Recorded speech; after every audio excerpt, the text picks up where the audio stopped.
Okay, hey guys, welcome to the live. Anyways, welcome. Thank you for being here. What is today? Monday, March 2nd. And I know I haven't done a live in about a couple weeks or so like that, but doesn't mean I'm not always paying attention because I am to the different crimes that are going on and stuff like that. Anyways, nice to have you guys here. We're going to be talking about Lily and Jack Sullivan today, Sebastian Rogers, as well as Nancy Guthrie, and that case going on there as well. So we will start off with Jack and Lily, of course. Obviously, it's 10 months exactly today that these two beautiful children disappeared. Daniel Martell, of course, had his court date today. Can I just have a big smile for that today? Indictable. Thank you very much. Let's see what comes of that. March 30th is when he'll appear in court again. And so, yeah, I mean, honestly, I'm just I just really honestly want to see karma regardless of any involvement to Jack and Lily or that thereof. I just really want to see his ass be grass, behind those cells just for the person that he is, which is, I'm sorry, but a major douchebag. And so very happy about today for sure. And we'll see how that proceeds going on. But as for Jack and Lily, obviously it's 10 months for Jack and Lily. And that's the whole part of this. That's just the very sad to do with any of the cases. But of course, Jack and Lily are very special in our hearts. Hi, Charmaine. Hi, Melissa. Hi, you guys. Let's see here. You guys are in here. I'll just, hi, Nurse. Nurse was in here. TJZ Mom. Mustang's in here in the house. Crime Time Chat with Melissa. There's a mouthful, Melissa, aka American Justice. Teresa, thank you for being here. You miss me. I miss you guys too. I know I haven't been doing very many lives, but it doesn't mean I don't think about the people all the time, because I do. Good evening, everyone. Great to be here with you. Thank you guys for joining. Please make sure to hit that like and the share for Jack and Lily or any of the cases we're going to be talking about. I know that Sebastian Rogers, of course, just crossed the 2-year mark on the 25th/26th. And Seth Rogers, he's been fighting for answers for his son, Sebastian. So 2 years for Sebastian Rogers. And obviously the Nancy Guthrie case, on the 1st there of January. And, it's crazy. I can't believe how fast sometimes these cases go. Hers is a wackadoodle case for sure. But we'll start off with talking about Jack and Lily. Hi, Cheryl. There's Nurse right there on there. Charmaine. And that, I think Charmaine, Melissa said that Charmaine was doing a live earlier today. So I haven't seen it. I was at work. And honestly, my husband made shepherd's pie. So I was like, okay, I'll make my live just a little bit later on there. So my husband, from scratch, he made shepherd's pie today. So that was really good. Just actually had it. Just me. Hi, how you doing? Not used to not being blue. Oh, I guess you need one of those, don't you? Oh, yes. Let's see here. Add as a moderator. That was the hint if I ever seen one, eh? There you go. Hi, Sky Painter. How are you? Hi, Colleen. Let's see. I did two today. Ended so we could be here. Aw, that's so sweet. Thank you. It's not like I said I don't miss you guys. I know I haven't done one in a couple weeks time. I'm honestly just doing lives as I want to, just because I got so much other stuff going on with work and everything. And like next week I run into my 12 to 8 shifts for the next 2 weeks and stuff like that. So I'm just doing lives as I can, just because like I said, I got other stuff on my plate as well. But anyways, never forget about, of course, any case that I ever follow, for sure. Even if some that I don't actually do lives on, but I still follow them. But in this case, they're always huge to my heart personally. It's because I truly care, for justice and answers for these cases, because it's anyone that goes missing, anyone where something has happened to them and under suspicious circumstances, just anyone. Again, it's the most heartbreaking cases to follow, to be honest with you. But Jack and Lily, just I don't even want to tear up right now, because I know how long of a time this has been for their case, and to have these two beautiful children in front of our faces, to stare at them and look at them. It's just hard to absorb that anyone would harm a hair on anyone's head, let alone children's, or the elderly, especially like in the Nancy Guthrie case. But anyways, it's you guys know. You guys know. I don't gotta tell you. Hi, Ange. How are you? Okay. I made ribs. Did you use your own? Just asking, asking. Isn't it that men have one less rib than women? I mean, we are sorry, men, but we are kind of superior. Again, hence why woman, you know, in that order exactly. I made bacon and eggs and toast. I can have breakfast anytime for dinner and all that stuff. That's more my style. Definitely. I used to always have like hash browns, even though my husband he's so picky.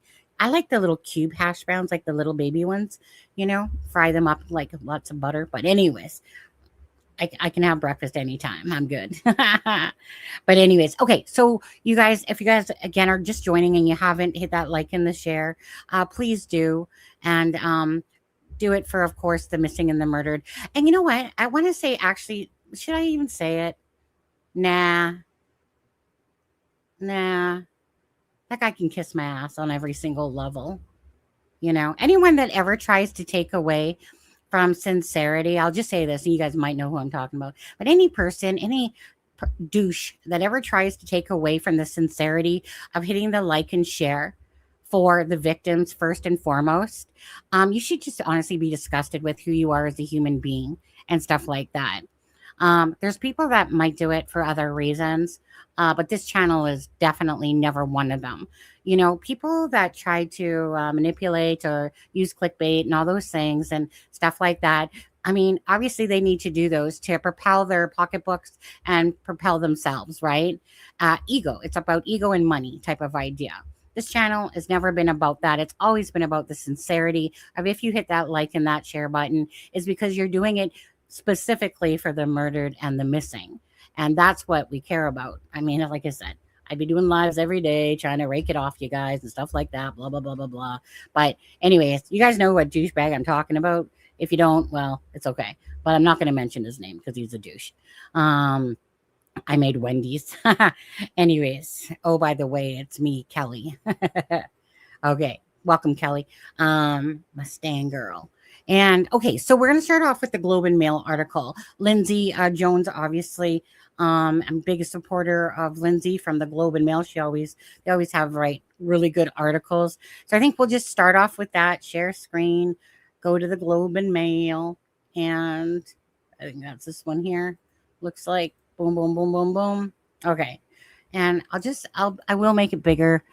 Wait, that's not the right one. My bad. Meant to click on the Globe and Mail. That's right here.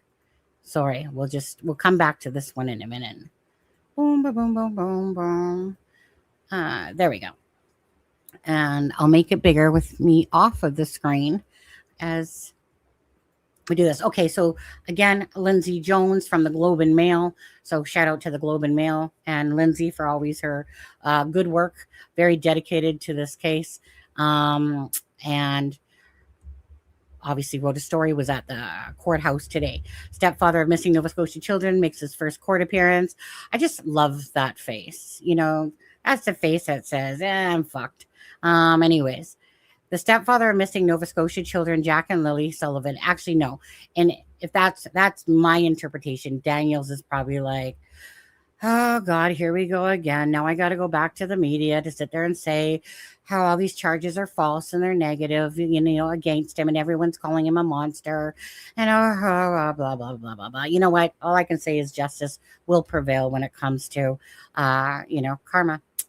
The stepfather missing Nova Scotia children, Jack and Lily, faced a judge for the first time Monday on charges of sexual assault and assault of forcible confinement. And we all know, you guys, I'm not going to say it because it really is under, not supposed to say really the name. But I know that, the media has their own stipulations in a sense. But you guys all know who filed these charges, right? We all know that she was the one that was on the property, stuff like that day, and has 2 children, okay, that are missing. So The forcible confinement of an adult as a crowd gathered in a rural courtroom in the town of Pictou. The criminal charges against Daniel Martell are not directly related to the RCMP major crime investigation into the disappearance of Lily and Jack, now 5. Mr. Martell, 34, who was charged in late January, did not have a lawyer, but legal. I thought he could have any lawyer he wanted. Do you guys remember that? Because I remember that, and I know have his screenshot of him saying that, that he could have any lawyer he wanted. Apparently not today. But Legal Aid Nova Scotia Defense Counsel Nick Hohen represented him for the appearance, waiving the readings of the charges. The adult complaint's identity is protected by a publication ban. The alleged crimes took place between September 1st, 2024 and March 30th, 2025 in Lansdowne, Nova Scotia, according to the court documents. Mr. Martell looked serious and downcast, stood with his arms at his side as a senior Crown prosecutor, Bill Gorman, told Provincial Court Justice Cameron McKean that he elected to prosecute by indictment. Woohoo! Okay, right. We did not want a summary. We wanted indictable offenses, ones that actually have jail term to them. That means any conviction would involve more severe penalties, right? We want harsher penalties. The disappearance of Lily and Jack have been the focus of an intensive RCMP major crime investigation after their mother, Malaya Brooks Murray, and Mr. Martell reported them missing from the home on May 2nd, 2025, 2 months away. RCMP spokesperson Allison Gerard, in a recent update about the case, said investigators are evaluating all scenarios, including criminality. Outside of the Pictou courtroom, a number of people gathered seeking answers about the 2 missing children. What's this? Hold on. What do we got here? Justice for Jack and Lily. Where are Jack and Lily? All these neon signs. I think there was one that said about something about a rake on there, right, Janie? I'm pretty sure that there was. Anyways, whoops, went out of it. What the heck? I think I gotta close this. Yeah, there we go. Neon posters on the windows of the cars parked outside. Justice for Jack and Lily. Where are Jack and Lily? And if you're not in the woods, where are they? The children's aunt and family friend, Cheryl Robinson, said that the court appearance was particularly emotional for her Monday because it was exactly 10 months since Jack and Lily disappeared. I felt like the RCMP are going to solve what happened to Jack and Lily, she said in an interview.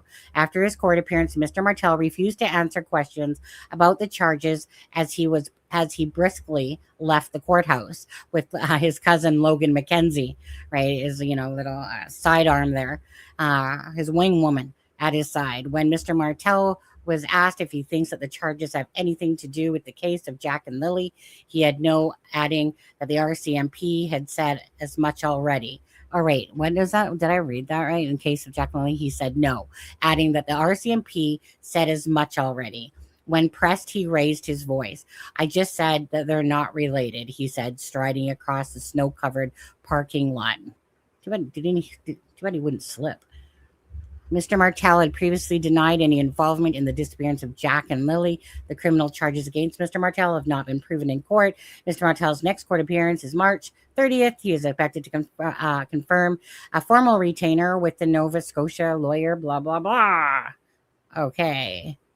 Mr. Martell, you poor thing, Hi, Sky Painter. Thank you for the person with the posters on the car. Absolutely. Not sure, Ryan, exactly whose car that was. Not sure if it was Cheryl's or not sure. Or I'm not sure. Sharon Daniel was arrested last month on unrelated charges. Hearing was today. Correct. Hi, Brandy, Indy. How are you? Brandy in Indy. No, it was initial hearing. Right. Still a ways to go. Absolutely. Oh, looks like the person I was talking about is just going live now.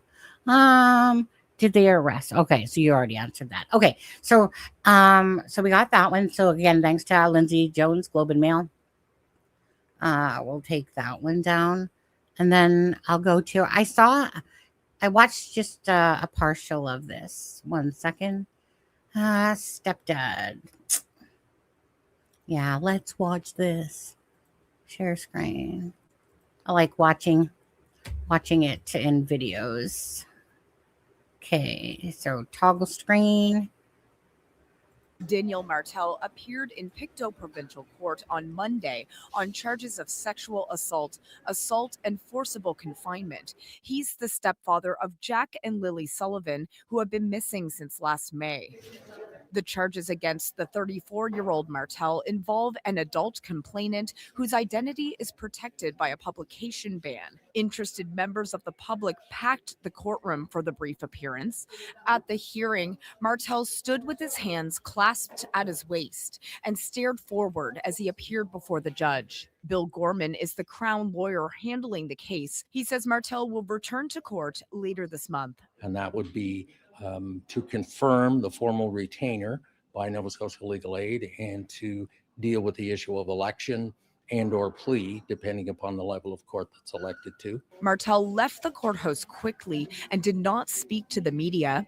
His next court appearance is set for March 30th. Ali Thompson, CBC News, Pictou. Okay, we'll come back for a sec. I'm going to play one more of that.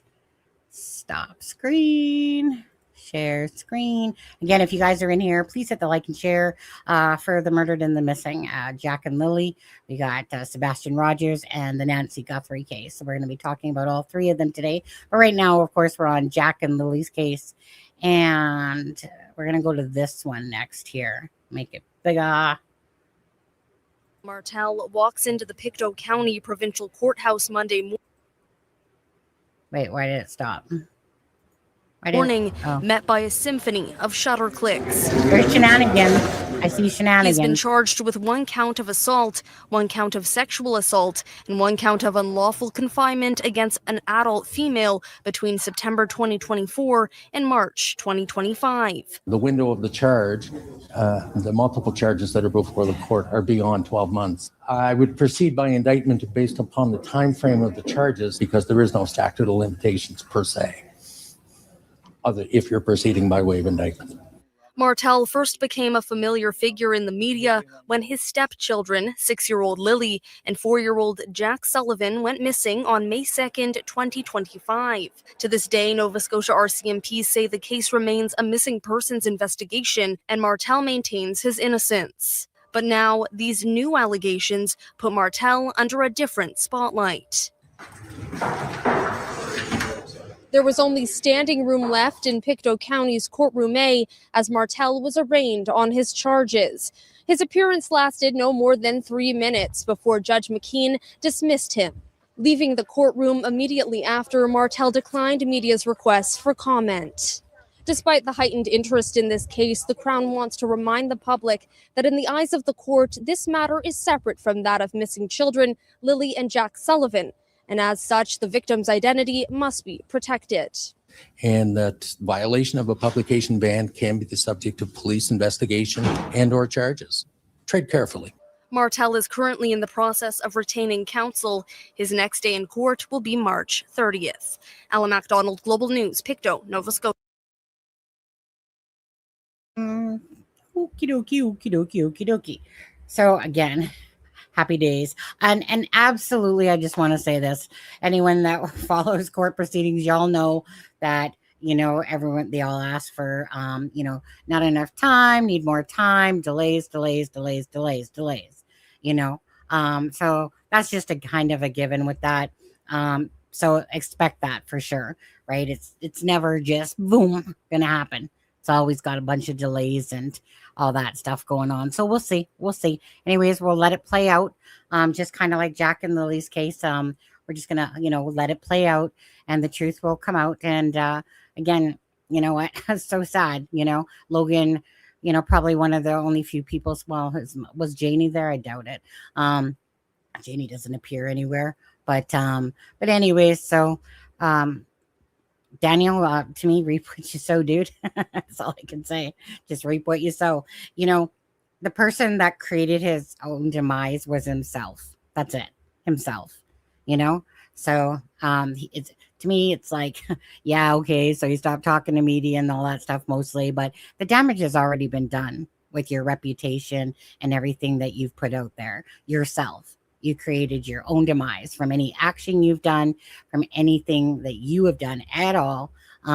to victim in the case, say, or to Jack and Lily. Who knows what will happen? Anyways, nice to see you guys all. I think there was somebody here. Honestly, I think it was where was it? Oh, Jansky. Jansky, I'm not going to lie. I'm not really looking at other cases right now. I just really don't have the time. I know that there's a ton of cases out there, but I'm not exactly doing very many lives and stuff like that lately. And the ones that I do try to talk about are the ones that are already on my plate already. So please take that as no offense at all. I just really don't have the time to delve into another case, even though, of course, my heart breaks because there's so many cases out there. Absolutely. There you go. Charmaine? On there. So no offense, please. Big hugs on that. Okay. So, accountability sucks. Absolutely. Again, I was just very happy to hear that these were indictable offenses and not, summary offenses, because that's just a huge difference, right? And well, like I said, I mean, all we can do is just watch it play out. March 30th comes along, all that stuff that's going to come. Date's going to be set, and chances are there's going to be, and if someone wants an extension of time, usually it's never the prosecution side. It's always going to be the defense and stuff like that. But I'm just very sad because Daniel said that he could have any attorney he wants, and yet, I mean, he's still waiting because he really, his application, whatever, needs to go through for the legal aid one. So, so just darn it all, Daniel. Really sucks for you, considering you could have any attorney you wanted, you said. Oh, well, just another lie. Whatever. Logan and a reporter, I think. Yeah, perhaps. Who were the two? Well, yeah. So I think Melissa was just answering that, justice for Jack and Lily. And I still feel, and this is just my own personal opinion, but I still feel like that the RCMP knows exactly, but doesn't have the evidence for Jack and Lily, but knows, who's culpable. But they need the proper evidence before they can bring a case out. And I still think that this is like one of those things, like, we might not get you there right now, but we're going to try to get you on these ones right now. That's how I still feel about it. Not sure if you guys do or not, but karma's a bitch, just as a bitch. What you put out to the universe and you get back, don't blame the universe. It's because it's what you put out there, right? Must be poor if you make more than a toonie and you usually get denied by legal aid. Understand, just similar to Nancy, so maybe a connecting. I could be wrong. Respect to your honesty. Thank you so much. Appreciate that. I always just like to really be upfront as I can and stuff like that without ever trying to hurt someone's feelings intentionally. Well, unless it's a douchebag that tries to troll or something, then I'm probably having fun with that, but not really letting it bug me.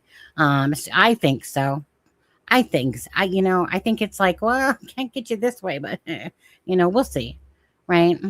I see how a monster he can be. I'm just, like I said, bottom line is you just reap what you sow, and the only person that you're ever lying to is yourself, because again, the truth will prevail, hopefully. And then, the evidence will show forth, and, if his ass happens to be grass and land in prison for, some years, or, jail first usually, and then, move off to a prison or whatever, but not going to hurt my feelings anytime soon. I'm telling you that much.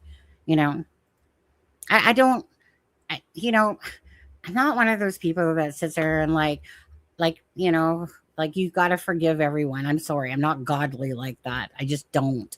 Okay.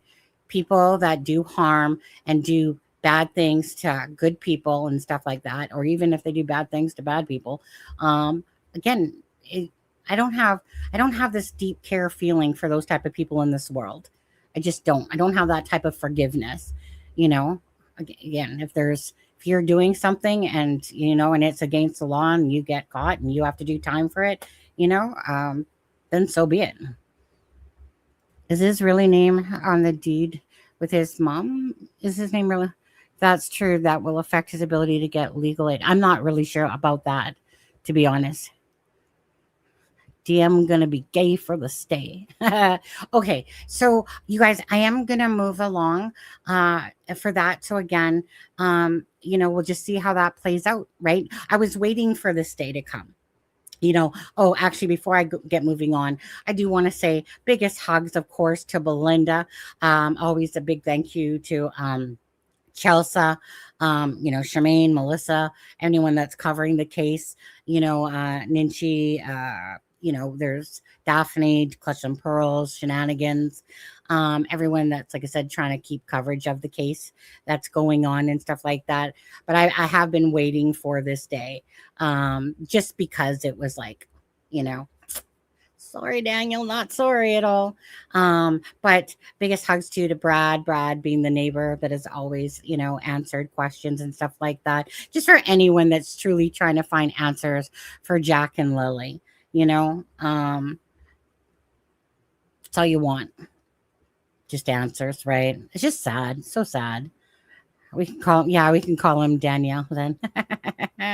Anyways, so again, biggest hugs go out to all the family members that had nothing to do with any part of Jack and Lily's disappearance, if anyone did, but let's just say someone didn't at this point in time. We don't know.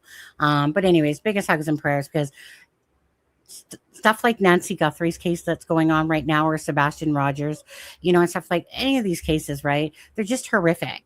It's without knowing what happened that is just devastating to anyone's soul that just truly cares.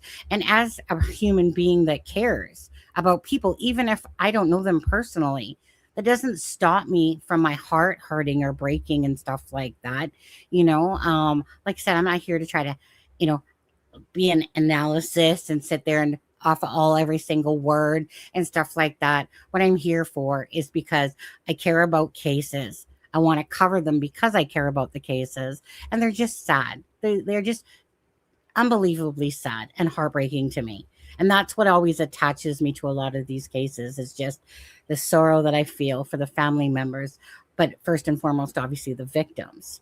But I just could never imagine being in these type of shoes and never want to ever experience it. Okay. So moving on to Sebastian Rogers. So I'm just going to clear out these clips here first. And then we'll go over, so Sebastian Rogers. So let me put this up for Sebastian Rogers, okay? So Sebastian Wayne Drake Rogers disappeared on February 25th into the 26th, supposedly, in 2024. Here we sit just over 2 years later. For someone that lives in a community with a lot of doorbell cameras, camera footage and stuff like that, lights, just nothing, right? We just don't know what happened to Sebastian Rogers. Kind of what we've always equated it similar to Jack and Lily's story, because of the mother, the biological mother, the stepfather, and then you have the biological father. And then, so you have, this odd interview from the mother and stepfather and inconsistencies. And, it reminds me of like Malaya Brooks Murray, of the lack of someone showing that they give a shit about their children, right? I mean, just the perception, regardless if that's the truth or not, it's the perception. And that's how it's being portrayed. Simple as that. Malaya can claim like she loves her kids all she wants, right? Children disappeared underneath her watch and Daniel's watch. However they want to word salad that whole night and day before and all that stuff, and whether it's truth or lies and all that. Same thing in Sebastian Rogers' case. It's just, you have a mother that wasn't even acting like she was searching. And so, to be honest with you, the interview, and we're only going to watch a few minutes of it, because when I watched the interview, and this is just my own personal opinion, because we don't know what happened to Sebastian Rogers, but I'm talking as a human being and watching another human being that has a missing child and their actions, well, she can suck it too, okay? She can suck it along with Daniel Martell, Malaya Brooks Murray, Christopher Proudfoot, and of course, Katie Proudfoot. So just as human beings watching it, you're like, come on now. So your child's missing, and you take off after a couple weeks. It's just ridiculous to me. But let the karma and judgment come whenever the timing is right for it. But we'll watch a quick video here. A couple. I know it is 2 years. 2 years, right? I'm not familiar with the other two cases. I'm going back to Char's channel to finish watching her live from today. All right, TJZ, no problem at all. Okay. So Sebastian, poor dude, he's 17 now. December 7th. Teenager Sebastian Rogers disappeared from his Hendersonville home. He hasn't been seen since. Good evening and welcome to News 2 at 6. I'm Bob Mueller. Sebastian was only 15 years old at the time. Search efforts began the next morning when he was reported missing. Multiple agencies searched from the ground, water, and sky, but no sign of Sebastian. After 8 days, search efforts were suspended. In April 2024, the Sumner County Sheriff's Office held its last news conference on the investigation. News 2's Caitlin Quisenberry has been covering the case since the beginning. She spoke with Sebastian's father today. It takes a community to raise a child. Well, I'm asking for the nation to help me find my missing son. He's been gone for 2 years today. 15-year-old Sebastian Rogers has been missing in Sumner County for 3 days. 11 days. 6 months, 10 months. 1 year. Fast forward to today with now 2 years of no answers. 2 years without Sebastian Rogers. When I close my eyes, most of the time I'm waking up saying his name because he's there.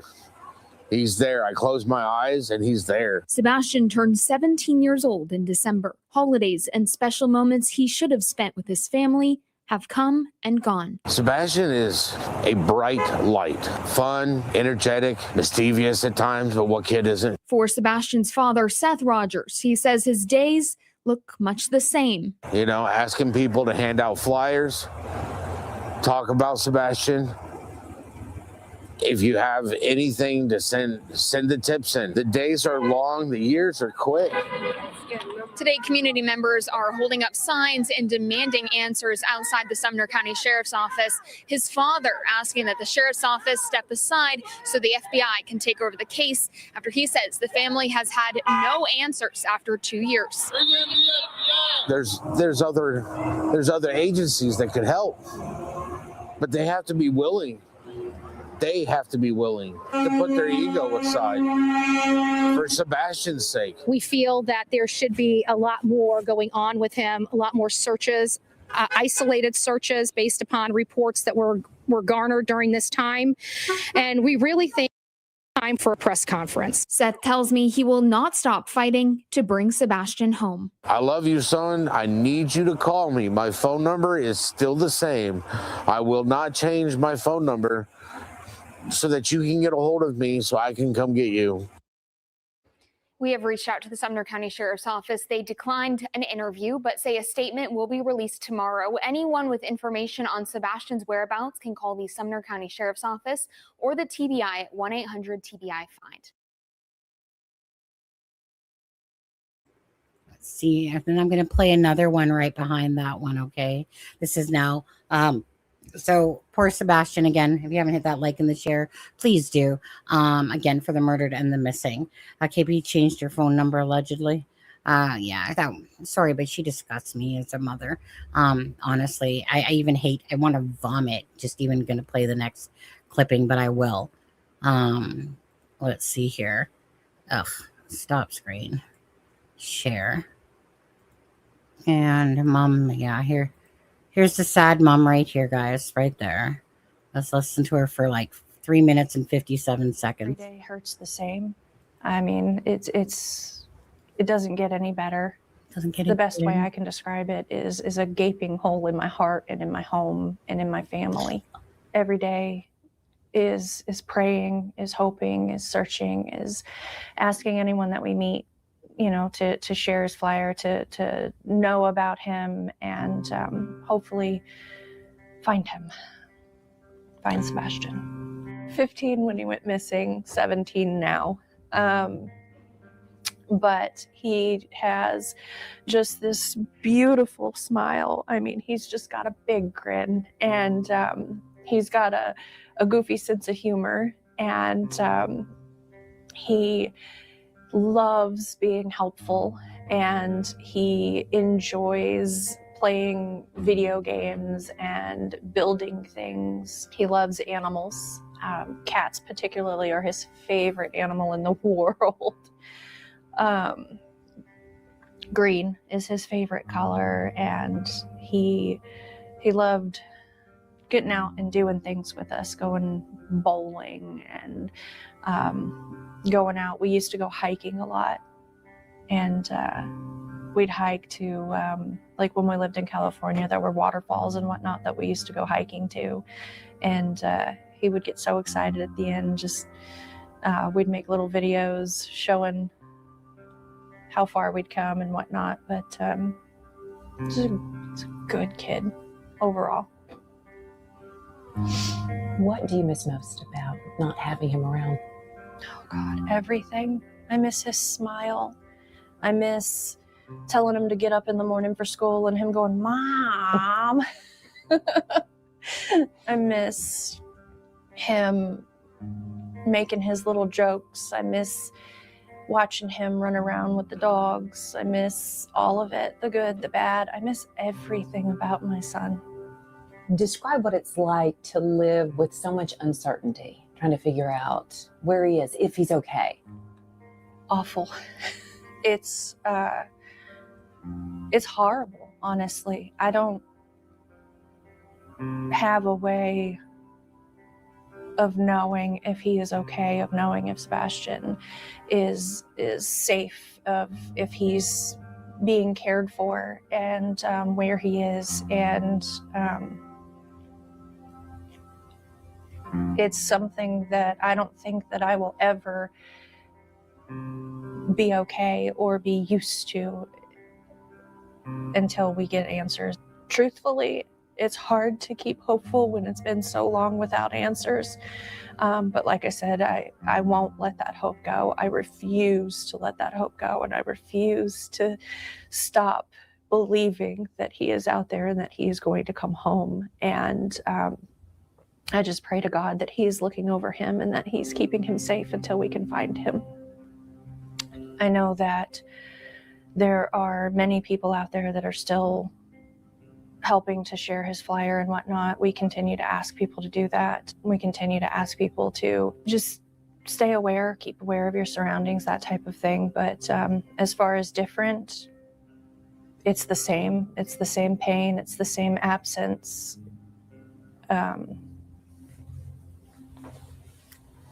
Will you keep searching? Until my last breath. I'll never stop. I'll never stop searching for him.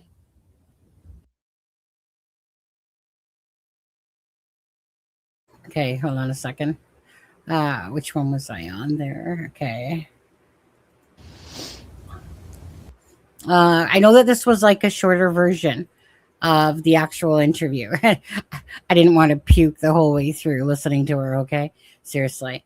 And then those claims about gonna keep on searching. What from sitting from your ass on the freaking couch? Seriously. I mean, again, I don't have the time or day for parents that have children. And what we see to the public eye, I don't give a rat's ass, when they have these explanations of, oh, well, we went away for a few weeks, because Christopher Proudfoot, he doesn't have a job, but wait, he's going to start his job again and blah, blah, blah, blah, putting lack of effort, into all this, being a voice for her own son. Seth Rogers, okay? Seth Rogers is the epitome of a father trying to find answers for Sebastian Rogers. So Seth Rogers makes Katie and Christopher look like a pile of shit in the sense of visually of who's actually sincere and speaking from their heart versus what these scripted BS type of interviews, to me, in my personal opinion. I guess for me, I just call a spade a spade. I'm not here to sit there and be pretty about things that I don't like watching when it comes to being a mother myself and watching the actions or these, using past tense a lot. These interviews, when was the last one? A year ago? Stuff like that, you know. Seth's out there every day trying to figure out what happened to, his son, Sebastian Rogers. We would love to know.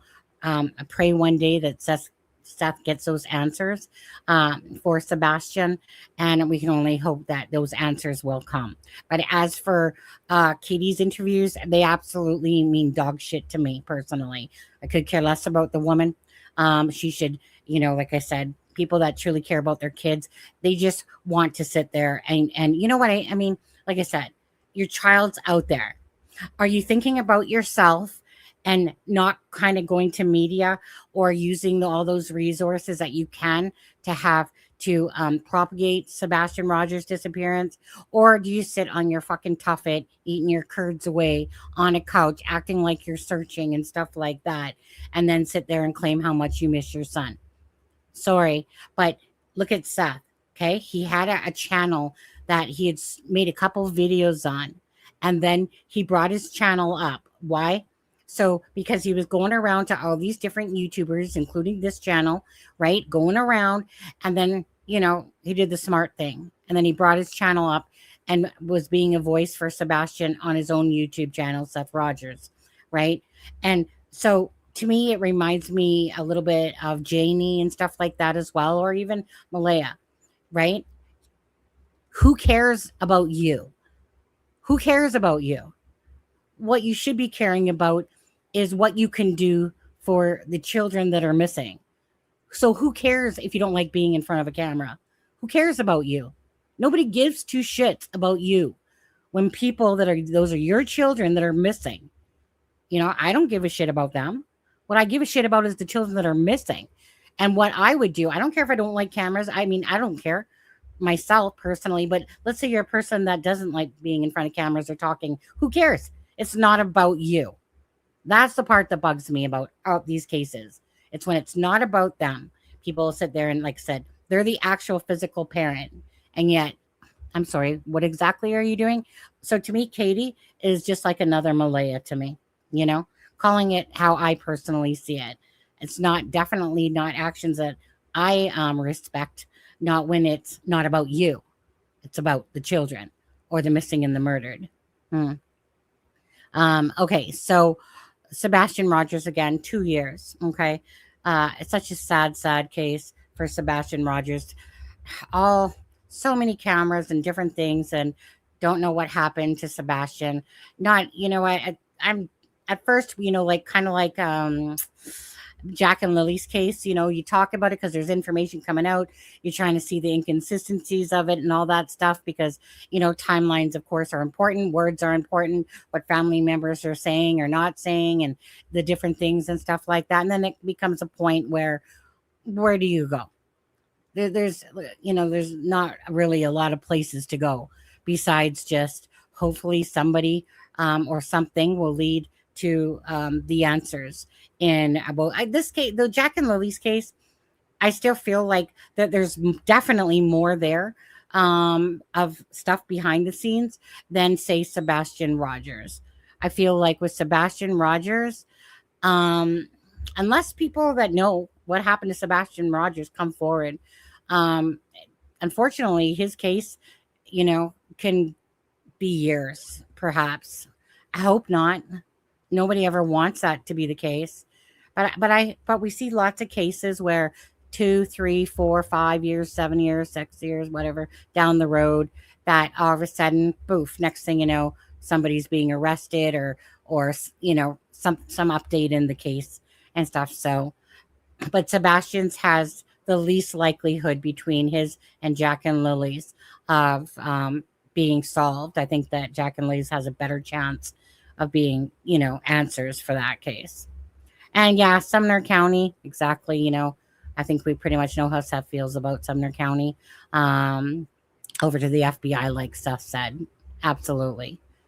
Sunny, is it just bizarre these days of these mothers? I don't get it. It's like they just don't care. I don't understand. Well, that's my point, right? It's my anger comes from being a mother, and I would never put myself ahead. So when Janie was talking about why she didn't go to the vigils and stuff, shut the fuck up and sit the fuck down, Janie, all right? Because nobody wants to hear excuses about somebody else's, issues when in the light of children that are missing. Like I said, I don't like, I know that Janie is like some side ass stepmother or step grandmother to the kids, but she's the one that comes out, oh, I just want answers, Jack Lily, nah. But you know what? Again, it's like, was she in the courthouse today for her son? Anyone see Janie? Janie, you didn't rake your way over to the jailhouse today, Janie? But it's just kind of, so stuff like that. It's like, again, just putting themselves first. And that's what pisses me off. It's because it's not about anyone but the victims. And you put your pride aside, you put your ego aside, you put your, if you're, like I said, shy and whatever, who cares? It's not about you. It's about the victims. So that's why I get upset when I see the actions of a Malaya Brooks Murray or a Katie Proudfoot. Christopher Proudfoot, he's a Daniel Martell. Narcissistic to the fullest extent, in my personal opinion, full of himself, full of shit. Anytime he opens up his mouth, you're just like, whatever. Okay. That's where with Daniel, that's how I feel. Whatever, Daniel. Don't even care. All I know is that you got court dates and I'm happy. I'm very happy that these are indictable charges that are against you. Again, you reap what you sow, and to anyone, to be honest with you. So anyway, so that's Sebastian Rogers, you guys. Biggest hugs and prayers again for Seth Rogers and in his fight for answers for his son, Sebastian. 2 years. Crazy. 2 years. It's crazy when you think about how much time has gone by. And again, just the thought of the hole in somebody's heart when they don't know. They don't know if they're alive. They don't know if they're dead. They don't know what happened. There's no answers. Okay, which leads us to, again, our next case, which is Nancy Guthrie. So for that one, I think we're going to stop screen and we're going to go to X for a minute here. Boom, boom, boom. So I'll come back to this in a second here. Okay. So if anyone's not following the Nancy Guthrie case, and I have since day one, been following this case, and I've wanted to do a few lives and then, talking about certain things. But so I never felt like these ransom notes, after a very short period of time, had anything to do with Nancy Guthrie's disappearance. So Nancy is Savannah Guthrie's mother. Savannah Guthrie is a host on the Today Show, and her mother, 84 years old, Nancy Guthrie, got abducted from her home. I believe it was the 1st is when they called it in. So she was out for dinner at her son-in-law's and her other daughter Annie's home for dinner. She was brought in home. Oh, which reminds me, now that I say that. So she was brought in home, and in one of Nano, who is the sheriff of Pima County there, he had actually said that, he was asked the question, what was Nancy seen in her home at the time? Like, I think it was around 9:45, and back then he had answered yes. Now, Nanos is a sheriff that literally says something, then backtracks, says something, backtracks. The epitome of inconsistency, says something and then reneges on basically what he said in a sense, and whatever. To me, he's the one that basically within 24 to 30 hours released the crime scene, right? It was kind of just deemed as what? Oh, a lady goes missing. Right? There's literally blood outside of the front door of Nancy Guthrie's home. We saw a video of what they peeled back from Google from off that, what's it called? Door cam thing, Nest Cam. And not a fan of Nanos either, really. But, just to me, he just seems like he doesn't know what the fuck he's doing, is what it comes across like. Like, dude, like, you're saying something. Like, it's like he has this big mouth, and then it's like, oh, probably shouldn't have said that. Oh, in another interview, let me just say that the family, like the family brought her home, type of thing, blah, blah, blah, blah, blah, and then he'll retract on stuff all the time. Anyways, he can suck it. FBI, comes in, and this is a crazy case. So they have the Nest cam footage that was given. And then just recently, when they showed the pictures of the video and some pictures, one of the pictures had where the perpetrator had no knapsack or no gun thing, right? And so a lot of people did notice that. Now, apparently, that one picture is from a different day, perhaps the January 11th day. So basically, as far as Nano said, they weren't able to retrieve up to this point because Nancy had a Nest cam in her home as well. But unless they're just keeping it from us, but Nano said that they hadn't retrieved any more footage, which could be accurate because, well, it's not exactly like the Found Nancy or Got Answers. But anyways, so comes to fruition recently that they start asking the neighbors for footage from January 11th. And then they go, oh, actually, how about January 1st, right? And so that picture that is without a knapsack on is from a different day. Now, in this entire case with Nancy, there was ransom notes involved. You got Parasite 1, Parasite 2, trying to siphon money off this case. It was, to me, in the very start of this case, it was very apparent that, to me, that's not how ransoms would go when you truly are tracking. Like, it was the weirdness. If anyone's been following the TMZ and the different, like I said, Parasite 1 and Parasite 2. Parasite 1's asking for 4 million. Then if we don't have her by this date, and when they first asked for that ransom, it was 2 days later, right? Like, seriously, professionals would want their money, and basically, here you go, fuck off. We'll leave your mother at some point and go get her type of idea. They just want their money. They're not into game playing, to me, right? It's just like I said, when you watch true crime and stuff, it's just common sense too, really, is that if it was legit, they would just want their money and be done with it. But then Parasite 2 comes along and says, hey, you know what? I know who it is. I can give you those answers, but hey, I want 50, I want a Bitcoin type of thing, right? And so he's acting like he has all this knowledge, then he says that he's not going to send another email after his whatever second weak ass attempt, that he doesn't get paid out. And then of course they up it to 100K at the time. And then Parasite 2 comes back again to be like, hey, I know that Nancy Guthrie is south of the border, and I know who has her, blah, blah, blah, blah, blah, blah, blah. And, but now I want 50,000 of that 100K. And I'm not going to do anything with it until you arrest the person that I've given it to, or, till you arrest that person, right? Go fuck off. And then after you've arrested that person, basically, I want the rest of that 100K, right? Then dipshit number 2, Parasite number 2 says, what did he say? Because it contradicted his other one. Oh, so he was told to shut up, right? So basically it's like, yeah, but he needs money to go hide. He was told to shut up. So it was one of those things that contradicted himself.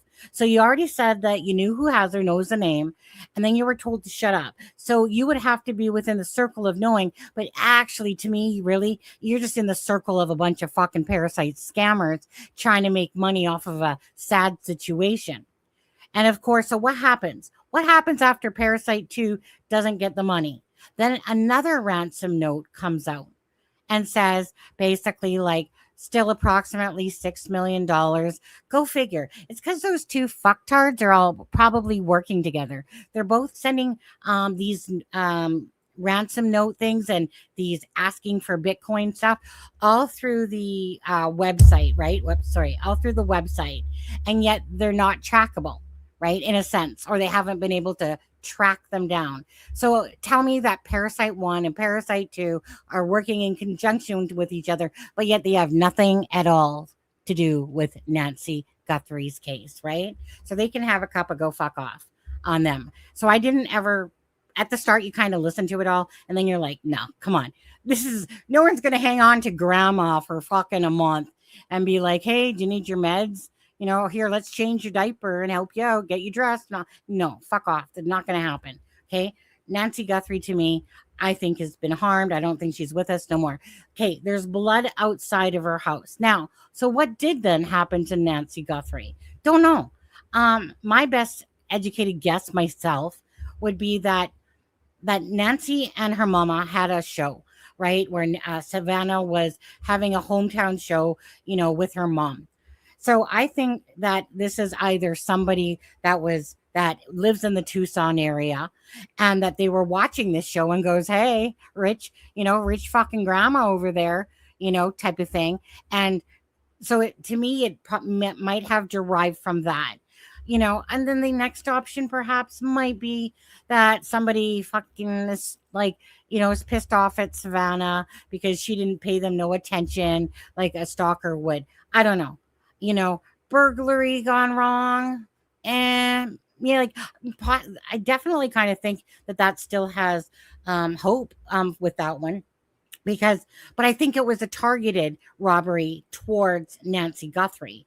Now, Savannah said it on her last video, right? Live.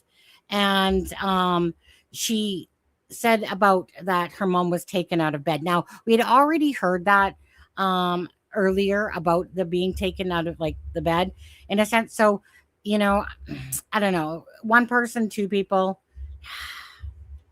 probably, if I was to guess, it's either two or one, one or two people. I don't know that there's any more than that. One behind the backside, but obviously if that picture is from a different date, totally scoping out the place. Okay. Totally scoping it out. But I kind of feel like that, some people were looking for Nancy Guthrie, perhaps to rob her, even though I get it. It seems weird robbing somebody at night, and blah, blah, blah, blah, blah. But who knows? It's a crazy case. Don't really know the answer. I'm just kind of going off by, no, the ransom notes can have a couple go fuck themselves, right? All that shit, go off, go away. So what then would be the scenario? We got somebody that's obviously just alone. The person to me that's in the video of the day of Nancy Guthrie's, disappearance is the same person without the knapsack on. And anyone that kind of thinks differently, go right ahead. Honestly, I don't think someone's going to have the same jacket, same pants, same darn ass, look about the shape of their body and all that stuff. I don't think it's some woman that threw on a mustache and a freaking goatee, and stuff like that. I totally myself feel like this is a male person.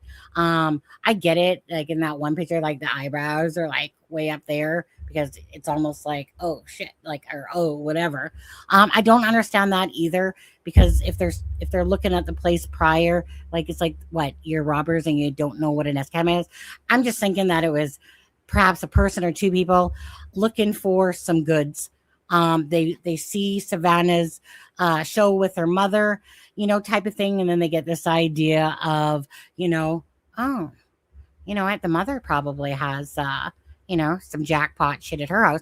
But something obviously happened where she probably got punched in her face. I still think that those blood marks myself are from the mouth and the nose, one of the two. I did see someone say the exact same thing, or a few people, but I seen this one person that's like a nurse or something, and she was saying how those the splatter ones look like when you kind of spit out of your mouth type of thing. And so I think that in her bed, she probably got, something happened, probably got a punch to the face.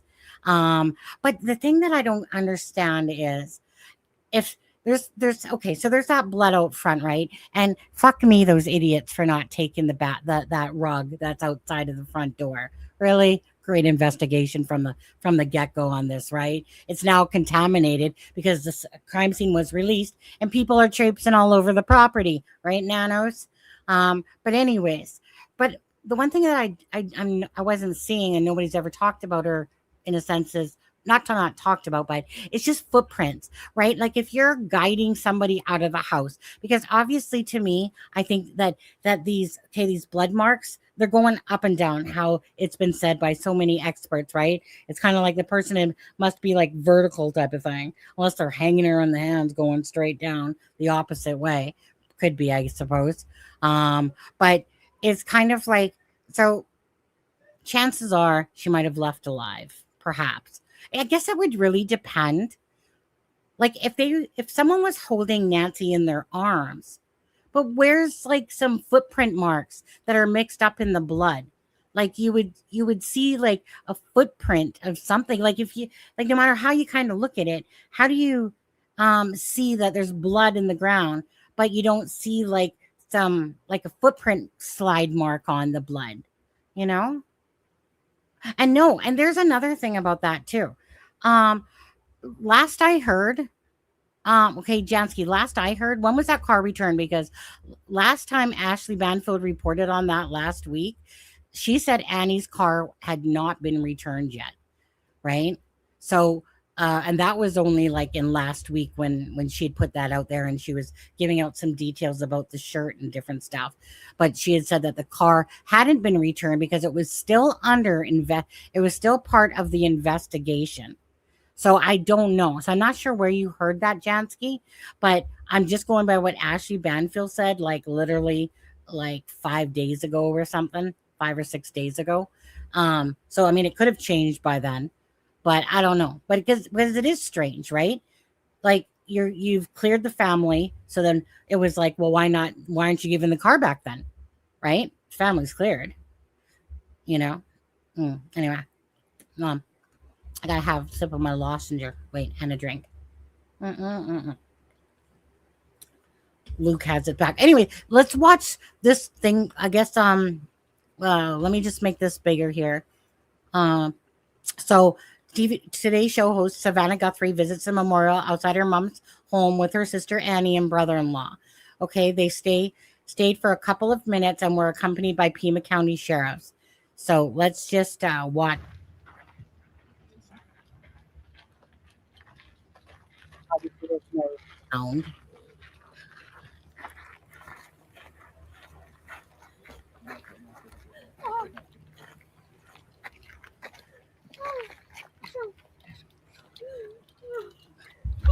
So heartbreaking.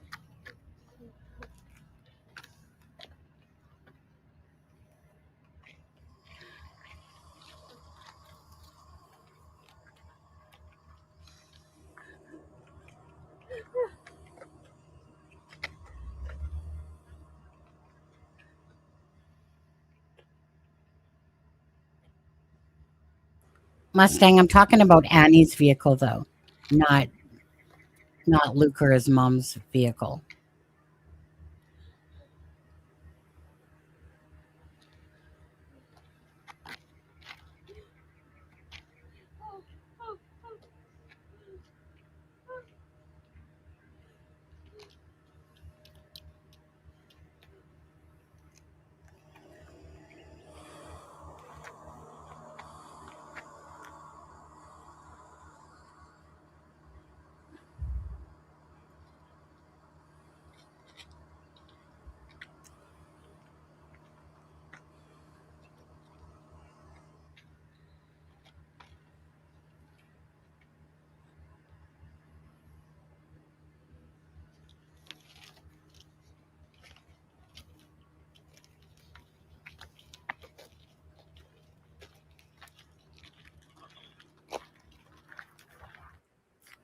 Okay, so obviously just devastating.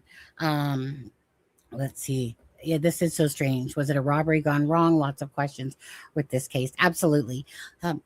So, at first, at the start of it, you're kind of like, okay. I kind of like Tommaso at the start of this case was, under my eye, but not for very long. You know, it's what was weird though was the back and the only reason why I even uh, thought about Tommaso at the start myself, like a lot of people, but some people carried on with it, is because of them going back and forth so much with pictures back and forth to the house. The neighbors are saying that they're looking for something, so there was my love.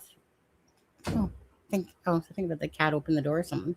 Anyways, sorry, that was my husband. I was like, I thought I heard the door open at some point. Probably the cat. Anyways, so it was like, okay, so after a point, then it was just like, no, I don't believe that this tomato guy has anything to do with it, but it was very confusing by what they were doing, going back and forth. But my thing is this, again, the whole ransom thing's going on. At this point, I don't think tomato has anything to do with it. After hearing all the different stuff coming out, that they didn't use a warrant, that they were, that they let them come into the house to take any pictures they needed and stuff like that, etc., etc., etc. I don't know what the answer is myself at all, besides it's confusing, right? Because the whole time people are trying to decipher about the ransom notes, in there. I don't feel like they have anything to do with it, but hey, at the time you're just kind of guessing because it doesn't make sense for a robbery to take people with them either. So what was the purpose behind this all? We haven't heard about anything necessarily missing from the home, but that doesn't mean that there wasn't. But based on what Nano dude said, because well, mind you, was he ever at the house at all? But anyways, but Nano was like, yeah, like this is a kidnapping, because you would think that, Nanos would have information about, if they were there for a robbery, right? That stuff would be missing, strewn about, So, that doesn't make sense. Usually people don't go in for, in the middle of the night to rob the place and stuff like that, So could it be more so that this is someone being vindictive about with Savannah? Could it be one of those freaking stalking ass people that, because there's some really fucked up people out there in this world, okay? Let alone on the internet. Sometimes that make it into this channel. Hey, Lacey. But I mean that. Like, there's these crazy crazies that think that they're in love with a celebrity or this or that. And maybe this person, pissed off or got pissed off by Savannah because she wasn't paying him no attention. Maybe this person's whatever, seen her on the freaking television show with her mom and stuff like that, and was like, what can I do to get back? Like, what can I do to get back at her, basically? Because it's just so awkward or hard because these scenarios of a robbery at nighttime, and we didn't hear anything about missing items at all. So you're just trying to look at it like, with open eyes to everything, but what makes sense? What typically happens in these scenarios? But because of the ransoms coming into it, which totally, it just left everyone going, what the fuck, and then you come to realize that these ransoms, you can tell now, where's the ransoms now? Where's Parasite 1 and Parasite 2? Asking, they probably are like, okay, well, we're not going to get fucking shit out of this. We tried, because they're probably just con artists all the way, but trail hiker. One case I saw many years ago, this weirdo that stalked a news anchor thought that when the girl did the news every night that she was talking to him directly. Absolutely. That's the kind of shit that I'm talking about right now, because these people actually exist, right? And it's not what you would deem as like normal cases every day happening like this. People get, killed all the time. People get abducted. People, missing children. Freaking husband kills wife kills husband. Blah, blah, blah, blah. But not typically do you, hear about them, but they're not frequent. you hear of more of like school shootings and stuff like that than you do of, that some stalker is stalking somebody. But we've seen it happen into YouTubers where a stalker gets pissed off because they're a follower of the channel, and then they get hell bent in something, and then that guy goes into their home and takes out all their lives, right? And they're just a YouTuber that's covering, and then these psychos exist. What about the guy that shot the hairdresser there, right?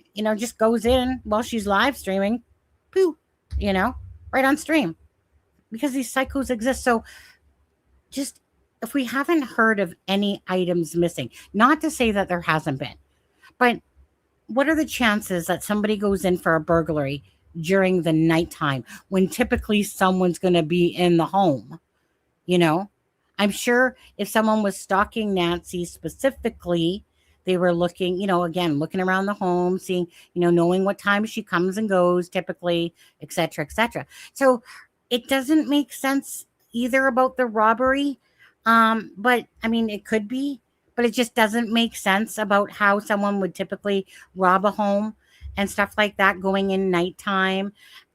Could be still, I mean, a lot of robberies do happen at night because you think it's like darker and you can't be seen as well and stuff like that, but you risk the chance of that person being home. So that very much could be the case, that it was a robbery. But so the only thing I would agree with, probably with what I heard from somebody say, was that if the perpetrator or ers, say did something, and but with the DNA, and obviously you see the perpetrator that's in front of Nancy's door, like decked to the hilt in gloves and China for his DNA and stuff like that, so unless they thought by leaving Nancy, or the person thought by leaving Nancy, that she could have like some DNA of his on her or something like that, that would instantly kind of lead right to him. Perhaps that could be a scenario. But no, the thing is that, Sharon, we know something does make sense, right? But just the information that we have doesn't make sense.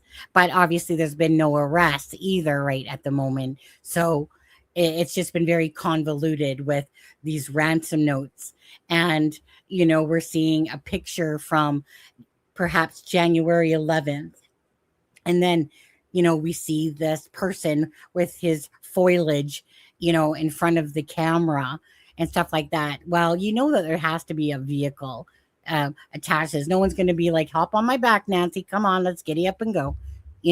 But because of the blood out front, was she alive? Was she taken out of the home alive? And then was she discarded? So I would never rule, like myself. Obviously, we don't know the answers, but you're just trying to look for the most logical answer. And I think that boils down to either a batched robbery gone wrong. They had to take her out, perhaps, or the person, because perhaps DNA, maybe she scrapped. Who knows, right? Because normally a robbery, you don't take the bar. You're just gonna do something to them and you're out of there, type of idea. Or like I said, and that could have something to have done with seeing Nancy Guthrie's, with her mom's thing there. And then the big idea came in of, what, I'm going to make some money out of this. It's just for the fact that we haven't heard anything about anything gone missing. But, that could come to fruition easily, that those answers. But it's because of the fact that Nanos said kidnapping, which would, like, Nanos has talked enough that it doesn't seem like it's this robbery gone wrong type of idea, because there's nothing to really support that in the sense of hearing about items missing. So, or it could just be somebody that freaking hated Savannah because she didn't give him the time of day and paying her back, going, bitch, I'm going to go take your mom and, because those fucking people exist. So to me, it's one of probably maybe those two things, you'd like to think that you like to think 84-year-old living life in her home peace. I know, and my heart just breaks for this family here. Like, honestly, right? I mean, when your own mother dies of natural causes or causes that, or like my mom died of cancer, right? You miss them. There's a hole in your heart. But to have something like this happen, and then to have to deal with, these freaking leeches that are asking for ransoms and these people that exist. And there's just a burning desire to have answers to what happened to their mother. And obviously we know by by Savannah's last post, they understand a lot of time has gone by now. Chances of the likelihood of her being alive are very slim, right? I mean, there's hope for the first week or two, ransom notes and all that shit coming in, now let's just see here. There was, okay, we'll play this other one first here quickly. Stop and share screen. Okay. So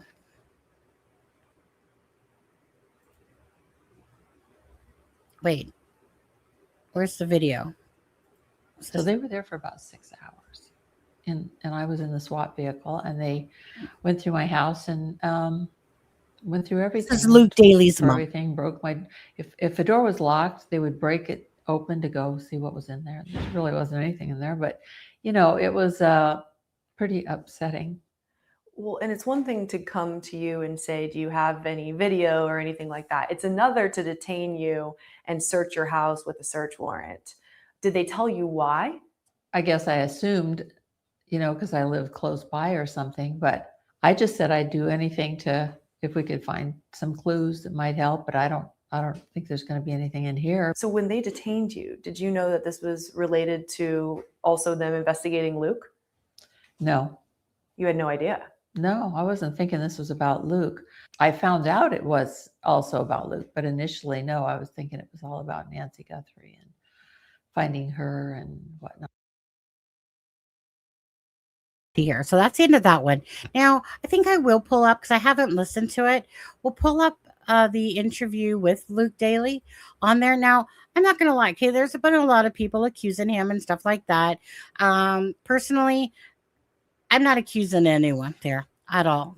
I don't know who's who. I'm certainly not going to sit there and say that person behind a mask that you can see a goatee and mustache, like some people were saying it's like Dominique Evans and stuff. I don't agree.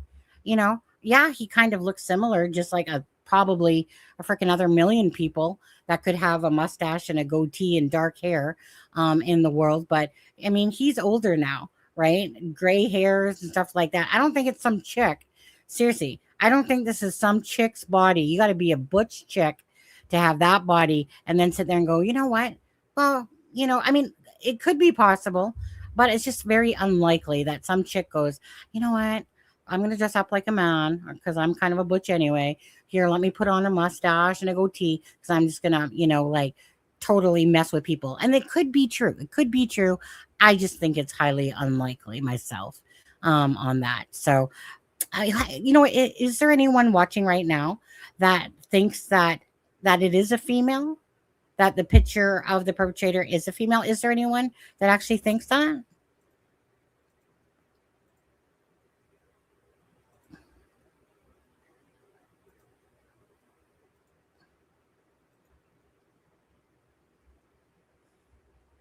And definitely not cartels, right?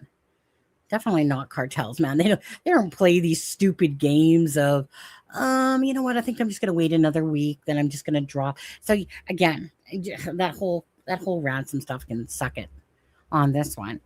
Okay, so I will play this one for Is that you? It's not me. I don't see the resemblance of it looking like me. But absolutely not. I have nothing to do with this case. Nothing to do with it. Do you have any idea who is involved in the abduction? I don't. If I did, I would happily tell FBI, police, anything. I mean, I, like everyone else, just want Nancy to come home and be safe. But that being said, I have nothing to do with this case, and that's it. Explain to me what happened on the night you were detained, where you were. You're with your car. How did that unfold in your eyes?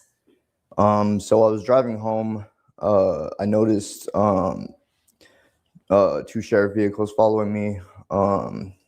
They pulled me over at the Culvers right there. Asked me to get out of the car. Didn't tell me what it was about. So they had me cuffed in the back of a cop car, detained. I was asking, like, what am I being detained for? And they wouldn't tell me anything. They just said that the detectives would be there to talk to me. And once I saw like FBI and all the other cars start pulling in, I'm like, oh, this is probably about the Guthrie case. I'm like, this should be easy. Like, I have nothing to do with this, so it should be not a big deal to clear my name and move on. But the whole time during the questioning, didn't really seem like more of like a fishing expedition for them to try to get me to say something, because all the dates I was telling them where I was, things like that. I'm like, all you'd have to do is look at my phone and see my location. It was nowhere near anywhere or have any connection to this. But still, it was tough, like being there. Like, I mean, I don't trust the FBI to the extent that I'm like thinking that there's pressure on this case and they want to find the person. So like the whole time while I'm sitting in the back of the cop car, I'm like panicking, thinking that I'm going to be framed for this, or they're trying to pin this on me somehow. Did they tell you what led them to you? I mean, something made them believe they needed to talk to you about it. What was that? I asked them. They didn't tell me any information about that. And I have thought of any type of reason why they could have come after me. But there's nothing. And I think that's why they didn't tell me. Were you in the area of the home at the time, like the overnight, or would it have been something like, we've tracked this person near? Well, I live near her house, but I do want to say this myself, okay?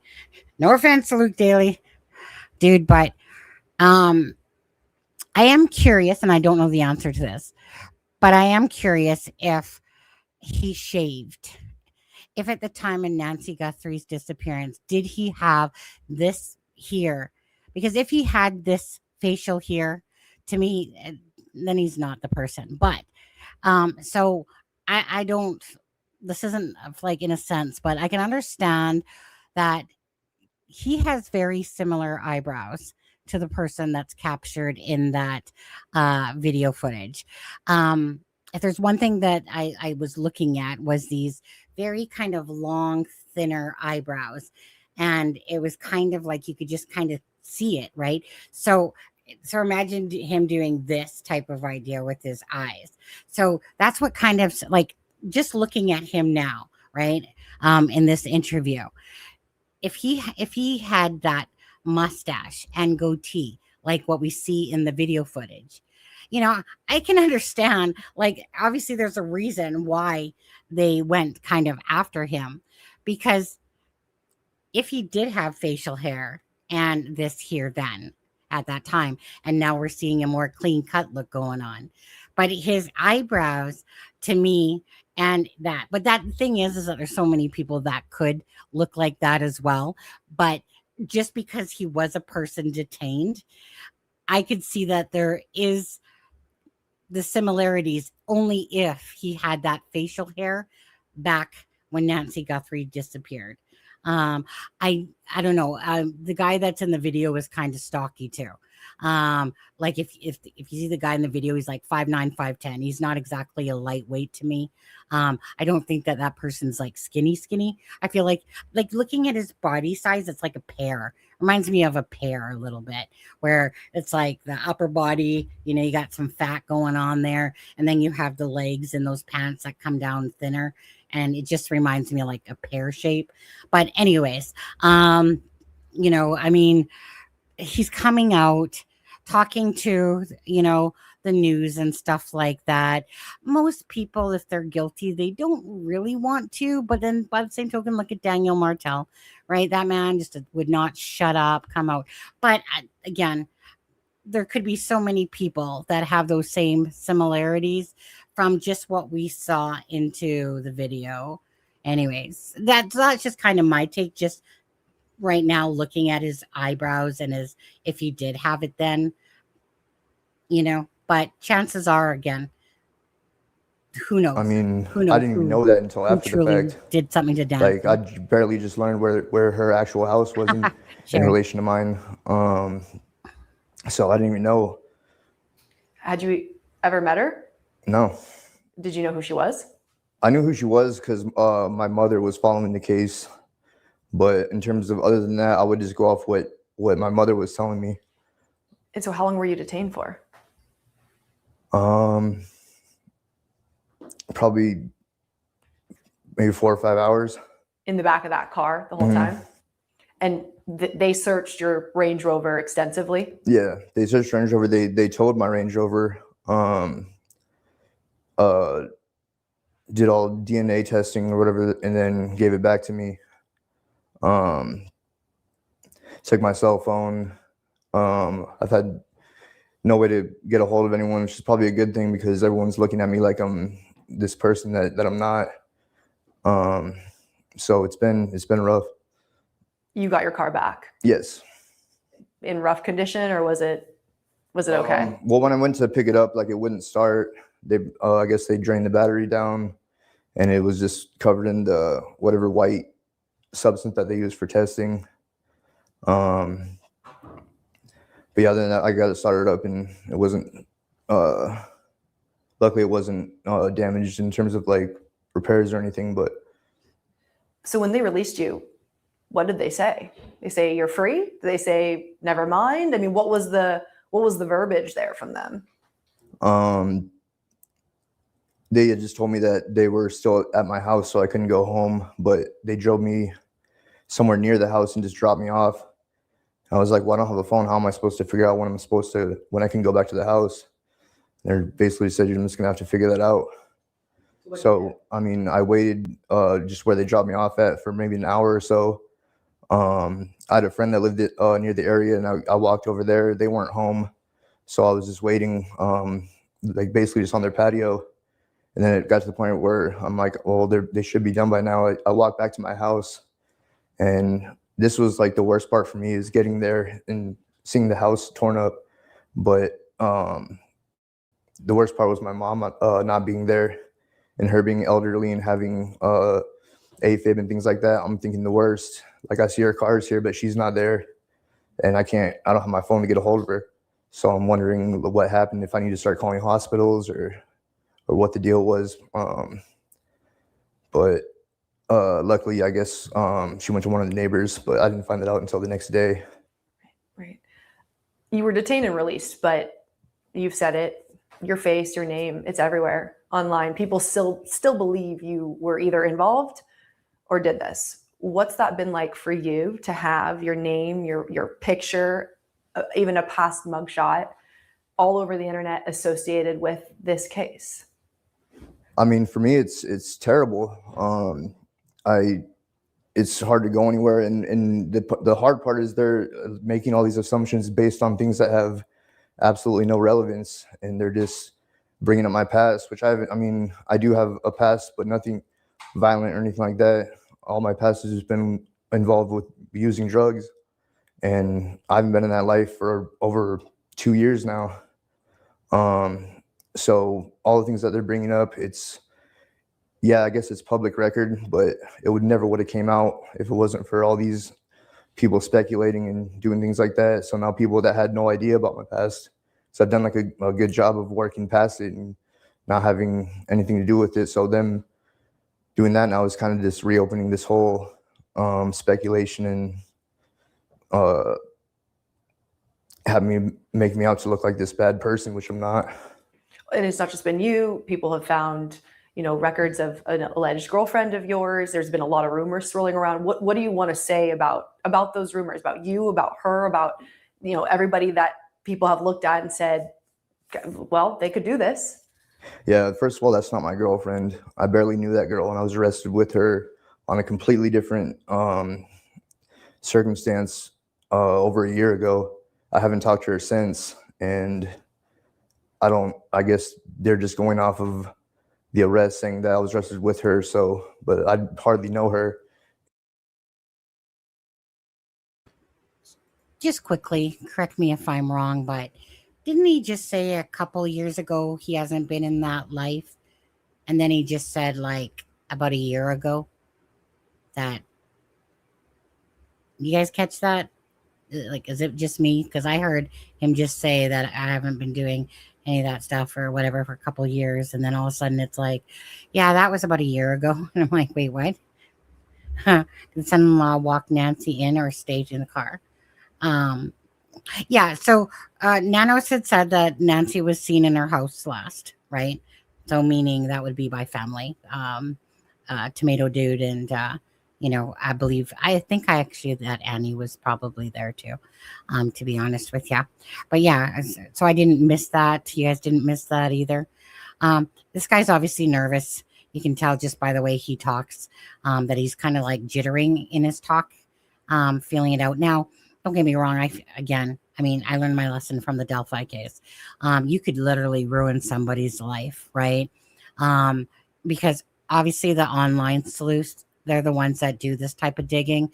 It's not the news that sits there, even though the news was feeding into this as well, because of the online sleuthing and stuff like that. But yeah, like it's no different than that Carlos dude, right? Your life, like meaning your job, your everything. People start looking at you, especially with this dude, right? He's been being accused and accused and accused.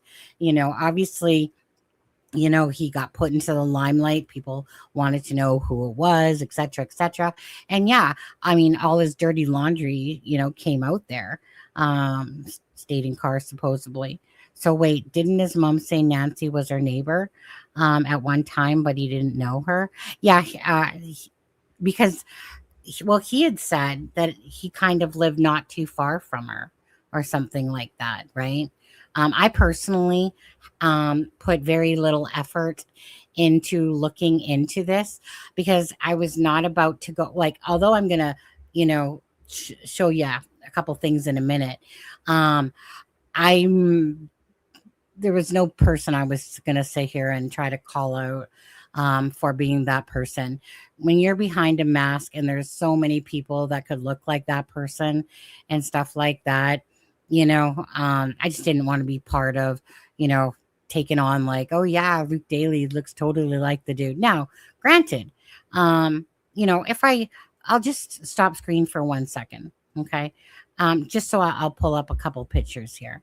The things like, I know lately we were seeing like what looked like a walkie-talkie in perhaps the perpetrator's pocket, which could very well be true. And I think whoever said it to me, I think Jansky, I think you're right. I think he is more slender than how the on front picture comes out looking like, because if you kind of look at him, he doesn't exactly look, that thick. He doesn't look too thick. He's probably not a big dude at all, really. 5'9", 150, 65 pounds, perhaps. What did they put for poundage for the person? Did they? Remember when they put out the information of the suspect, 5'9", 5'10", and stuff like that. He does have a double chin, like in the mask, but looked like the guy in the mask had bigger lips. Well, let's just see here, because that's not, so that was just for that purpose of that. But I'm just going to stop screen. No. Okay. Well, yeah. I want to image file again. Just want to look at a couple more. I think it was, okay. I'll show this one first. Okay. So you can kind of see that this person's eyebrows, right? That just above the eyes, like these are kind of like, unless the mask is covering up the bushiness of it, which could be the case. Okay. Because it's kind of like you see eyebrows, but those eyebrows could easily go past the circular part of that mask. So, but hold on. Is this the one? But isn't there one where you can see his eyebrows clearly now that I think about it? Let me just take a look here for a sec. Pretty sure I thought there was a shot where we saw the eyebrows more clear than that. Maybe this is the one. This could be the one though. Yeah, I think this could be the one. Hold on, let's see. Yeah, could be. Could be. So, because I think this is one where it's kind of like you think, but again, those eyebrows could go by. Now, the only one thing that kind of stood out to me a little bit, 1 second here, image file, was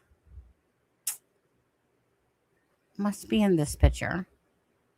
Yeah, in this, that's not a good picture, but it's the best one I can find right now. Okay, this is not a good picture, but the picture kind of gives a little bit of a, like where the mustache is, you can kind of see like, I want to call like a little bit of a up, like what, it's kind of like a V, but like a little bit of more of a balder spot there where it kind of like, it's like the hair is kind of like missing from that one spot a little bit. So that picture sucks. Too bad, because I know I have a picture of that better.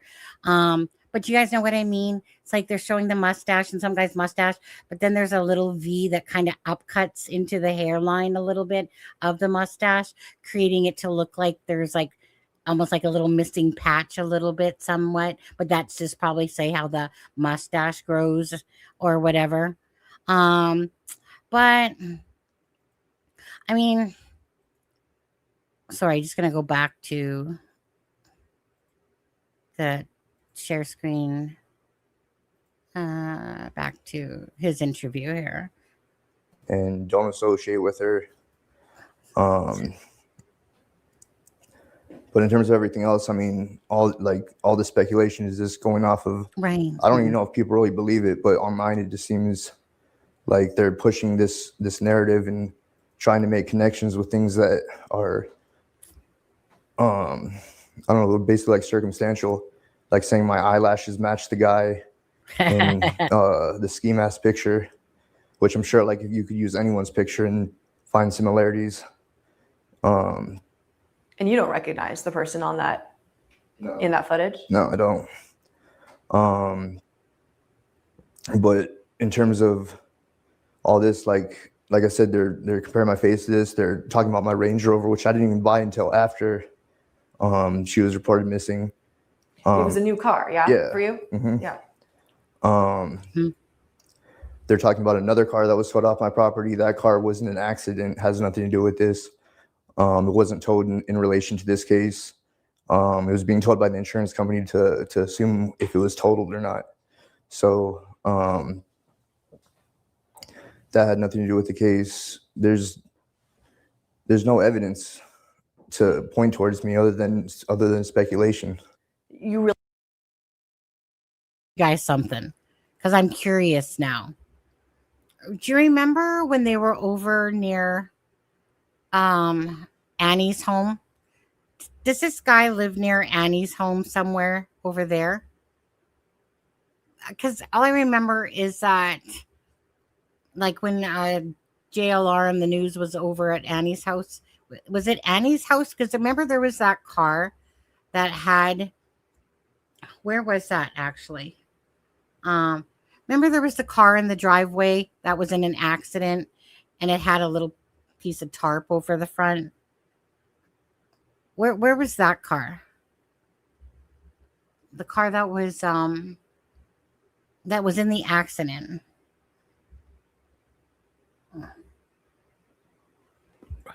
Well, I think that they were going down a route that route didn't work out. You know, was that at Luke's? Because yeah, I just remember that. But I'm it's all kind of meshing together, all these freaking videos and lives that I've watched and stuff like that. You know,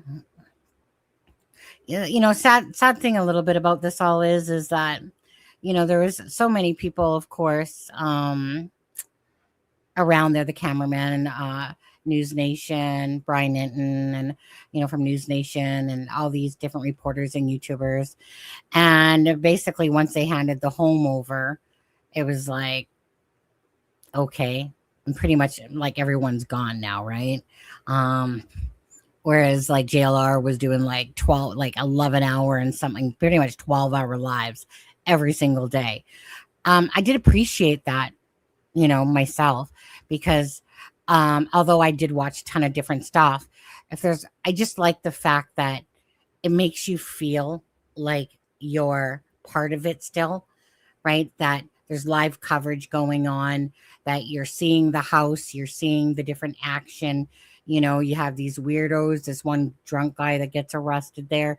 Oh my God. And then there's those people, whatever their names are, I can't remember, freaking with her little freaking shorts on, and that guy with the tats on his head sitting there where the flowers are, doing shots and shit like that. Like, ugh, I'm sorry, but like, it's like, really? So I don't know, but it was like someone's like doing a cover shot, for it. I don't know. It's just kind of a turn off looking at, slutness there with that, freaking whatever. I know JLR said their names and stuff, but whoever, I just thought that was pretty gross. If you guys know what I'm talking about. Anyways, but I did appreciate I do appreciate like live coverage. I like boots on the ground. I like coverage like that because that's stuff that we're not going to see, just by watching the news. So I always like feeling like that we were a part of it. So I was kind of sad that, obviously if there's no action going on, it's like, well, where does the case go? Right. You can't just sit there and stare, I guess, at a house all day that's been handed over now. Guess you could, but JLR still doing 11, 12-hour lives. Well, yeah, I know that he's doing some, like they went up to the ski lift and that the other day and stuff like that. And, with Nancy, it's like, well, where is she? Right. I mean, you're not talking about, like you said, you can't really do grid searching in terrain like that. Nancy could be anywhere. That's the thing. She could be 200 miles from her home, thrown in some desert that, type of idea. And then maybe someday somebody will find her or something like that. It's really sad to think about, isn't it? It just is. Anyway, I'll go back to that. Oh, wait, sorry. Was I already on it and I turned it off? Yeah, my bad. Sorry. Really have no idea what led them to you in this case. Absolutely not. Still a mystery to you. Yes, and I would love to find out. Were you dealing mostly with sheriff's deputies or FBI agents when you were detained? When I was detained by the sheriffs, but in terms of all the questioning was done by the FBI. What would you like to say to both PCSD and the FBI? Basically what I told them before, if there's anything, I'm happy to help. If there actually was something real that I could help them with, but like I said, they have my phone. They went through my phone. So, I mean, if it was anything real, they could look through that and hope clear my name. But in terms of the collateral damages, this being part of it, there's not really any type of way. There's no going back from this. For your whole family too. I mean, your mom has had to go through this too. As a family, how has this made you guys feel collectively together to kind of be in this public shock, this public scrutiny? It all just seems like a nightmare. I mean, it doesn't seem real, and it's just been, we're all it's just been a nightmare.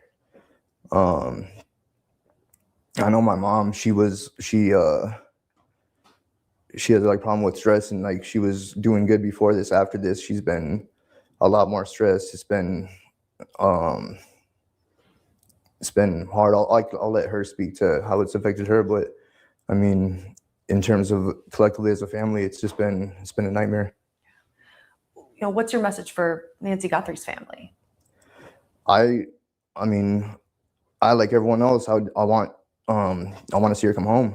I want the actual suspect to be found. I think it's really unfair to them to give them false hope by going off whatever they went off to have this huge investigation and raid happen. To me, it's like giving them false hope that something, that they had a suspect and then it was nothing. And I'm not the first person either. So I think it's wrong in that sense. This is your first interview since you've been detained. What's your hope in putting your voice out there now that people will get from this interview? I mean, for my personal interest, I would just say just not to go off speculation of everything you hear on the internet and kind of like the hive mind mentality that someone says something and then they just go off of it based on no evidence and no truth. But I mean, in terms of like moving forward, I just want to be cleared, have actual verification that I was cleared by the FBI and sheriff, whoever else. Have they officially cleared you? I don't date. This is just going off what I've heard, but I guess I've been cleared, but them still, they don't close any case, I guess, because it's still ongoing. But I mean, I know personally there's nothing else that they're gonna come across that points towards me. So Unequivocally, you are not the person, you are not involved. Absolutely, 100%. Is there anything else you want to clear up that people may have said, that you've seen, that you feel that you have the opportunity now to address? Nothing particular is coming to mind right now. Obviously, I mean, I'm nervous. This is, like I said, my first interview, and I mean, I'm not trying to get any more attention from. Okay, I'm just going to kind of stop that there. So I think that he's definitely nervous, but you know, I believe him. Looking at, regardless of these jitters in his voice because he's nervous and stuff like that, I actually don't feel a connection here that he has anything to do with the Nancy Guthrie case myself. I don't think that he'd be sitting here doing this interview. And now I don't want to talk like in regards to Daniel Martell, that's a whole different ball of wax. I mean, that man we know is a narcissistic personality, in my personal opinion. But just by watching him, honestly, I really just don't feel like he had anything to do with Nancy Guthrie's disappearance. And yeah, his whole life and his mom's life got turned upside down in a whirlwind, just like that. That's how easy it. But I do believe that he doesn't have anything to do with it. You know, he kind of slipped up there a little bit when he was talking a couple times. You know, because nobody wants to air out their dirty shit to the world, and there it all is. But that's how I feel. He's overdressed for Tucson weather. Yeah, that's some warm shirting because he's got on one of those flannels underneath this vest, eh? His armpits probably stink right about now, like during this interview, to be honest. Yeah, and so you guys, just your own selves, right? I personally don't believe he has anything to do with it. I don't think that he'd be sitting here giving this interview. I think that he's been, you know, just she's asking questions. He's just basically answering. I don't think so. What about you guys? Okay. You agree with me? Yeah. What about the rest of you? I just don't think that he does. You know. I think that's yeah.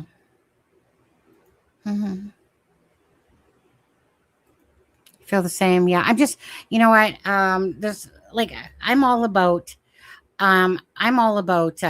reading people and body language and just stuff. Just meaning it's not like I freaking have a diploma in it. It's just been one of my things all my life that I'm just looking for something where I feel like there's deception going on, that they're, you know, so it's kind of like I get the fact of, you know, he's nervous and all that stuff, but I'm just kind of realistically thinking, okay, he's sitting down, you know, he's talking, you know, most times a robber or somebody that had something to do with the disappearance, most times, unless they're like, you know, a calculating type of narcissistic personality, I'm just not getting the vibes that he has anything to do with this myself. You know, that's just mine. I think that he comes across a little bit sketchy because of his nerves. You know, I mean, imagine just going about your day, and then next thing you know, you're thrown into being accused of the disappearance of Nancy Guthrie, and freaking cops everywhere, everything like this, like I said, you know, and all that stuff. You know, I feel like he's just kind of speaking out, you know, with the experience, trying to kind of like, you know, clear himself in the public eye, because that would be that is horrendous when, you have nothing to do with something and your whole world is like, meaning we couldn't even imagine the things that you don't even think about that families that have nothing to do with it, go through. Like I said, jobs, people staring at them, messages coming in, accusations, all that stuff. Like I said, I learned my lesson from Delphi. I would be nervous around Brittany Whitney. That's because you'd be probably looking the wrong way, right? Instead of staring in the eyes, you're probably looking down there. It looks nice and seems sincere, even if it were just, oh yeah, like, don't get me wrong, like this boy definitely has skeletons in his closet for sure. He definitely has a history, but do I think he has anything to do with Nancy Guthrie's disappearance myself? No, that I'm just not feeling it. So if I don't feel something, and that's why I didn't really entertain the whole Luke Daly stuff. I was looking at it, but I can't be asked to waste my time if I don't feel like there's any relevance there myself. I mean, at first we thought, right, like when it was all happening, we're like, oh, the first time, like, oh my God, they found the person, they got him. Second time, oh, like this definitely has got to be. Nope. Just another hamburger. Anyways, you guys, what time is it? I'm going to head off now. It's been an hour and 52 minutes. Again, so before we go, of course, please give a like and a share if you haven't. Nancy Guthrie, bless you. I know that the chances of Nancy Guthrie being alive are slim to none, in that area. But prayers for Nancy that the family, regardless of how the situation turns out, gets answers, right? I feel like those answers will come in her case. It's just going to take some time. And hopefully that time is tomorrow. Sebastian Rogers, 2 years missing.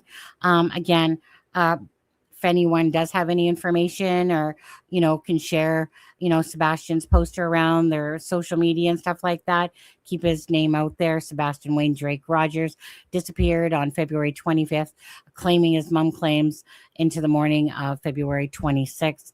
So that's kind of like his anniversary. So 2 years just went by for Sebastian Rogers. So again, prayers to Seth Rogers. And for this case again, I just hope that answers come one day. Jack and Lily Sullivan, it's been 10 months exactly today. Daniel Martell had his court date today on charges not related to Jack and Lily's disappearance. But anyways, again, he's a douche. So let him reap what he sows in regards to the charges that are being brought against him and their indictment charges. So again, yeah, I'm not very sad about that. I just want, regardless, when you come across those really big douchebags in your life, or in this case, throughout the news and social media, and then you realize just what a piece of shit that they are in general, in my opinion. Again, reap what you sow. You know what? If you spend a few years in prison, I'll be more than having a big smile on my face for that one. As for Jack and Lily and the disappearance, again, prayers to the family going out there, prayers for answers for Jack and Lily. They will come. I believe that they will come.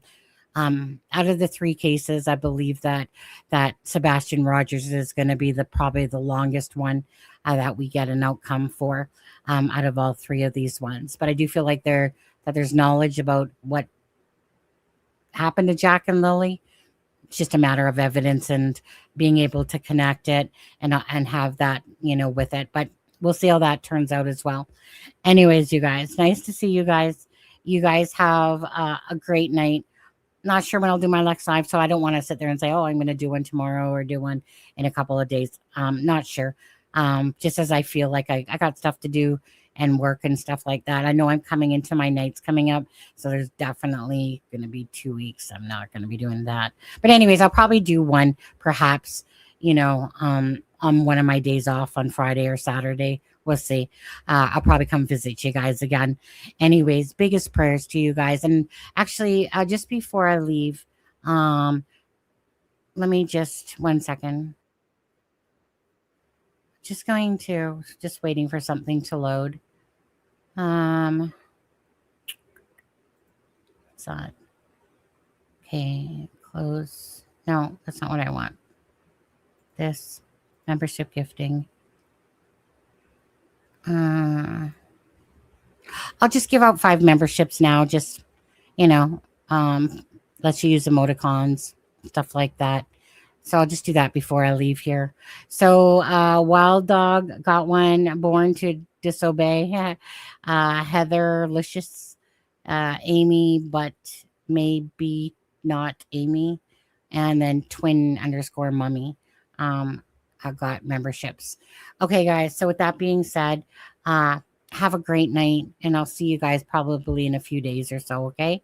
Unless like something major up comes out. Oh, let you down.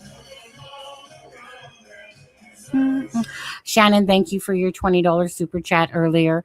Again, and appreciate that, Shannon, and prayers to you. And like I said, you and anyone that's having health issues going on. But anyways, guys, have a good night. I'm just going to end the stream now. Take care and see you in a few days, perhaps. Okay.